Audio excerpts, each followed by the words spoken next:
నిన్ను సన్నపింతును ఏ కన్యమేరిది వెన్నంటిగావుమా యెహోవా నన్ను కొలువవా నిన్ను సన్నపింతును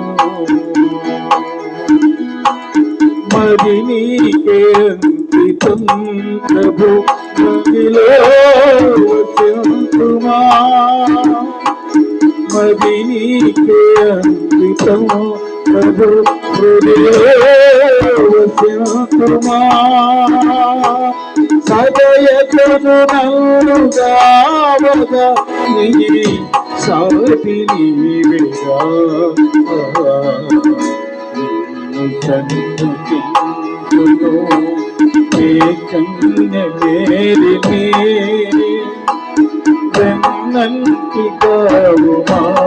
యెహోవా నన్ను కొలువవా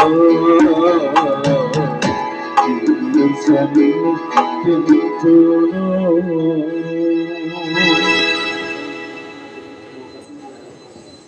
దయాప్రాప్తురాలా నీకు శుభము, ప్రభువు నీకు తోడై ఉన్నాడు.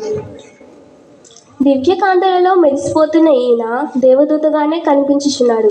సందేహము లేదు, ఈయన దేవదూతయే. నాకేదో భయం వేస్తుంది. మరియా భయపడకుడి, దేవుని కృప నీకు తోడై ఉంది.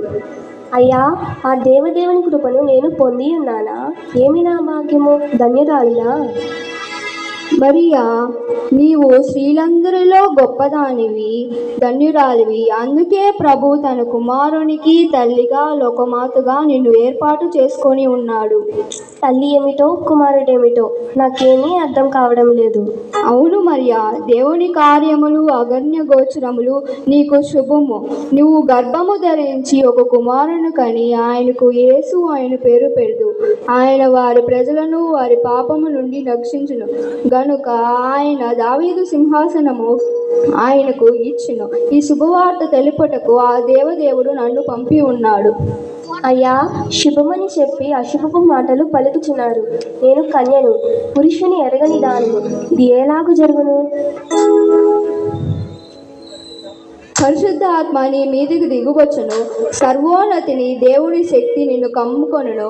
కావున పుట్టబోయే శిశువు పరిశుద్ధాత్మని దేవుని కుమారునిబడును. అయ్యా, కన్యక గర్భము ధరించి కుమారుని కనుట సంభవమేనా? అవును మరియా, దేవుడు చెప్పిన ఏ మాట నిరార్థము కానురాదు. ఇది సంభవమో కాదో నీ సంశయము తీరాలంటే నీ బంధువురాలైన ఎలిసబెత్తు తన వృద్ధాప్యమందు ఒక కుమారుని గర్భము ధరించి ఉన్నది. ఆయన ప్రభు మార్గమును ప్రకటించుటకే పంపబడిన శిశువు. మంచిది మహాశయ, నేను ఇప్పుడే వెళ్ళి ఆమెను దర్శించెదను. ఆ దేవదేవుని కృపకు నేనెంతో కృతజ్ఞతురాలు. ధన్యురాలవమ్మ అమ్మ మరియమ్మ, పూజ్యురాలవమ్మ, శుభము శుభము నీకు. ధన్యురాలవమ్మ అమ్మ మరియమ్మ, పూజ్యురాలవమ్మ, శుభము శుభము నీకు. దేవుని వలన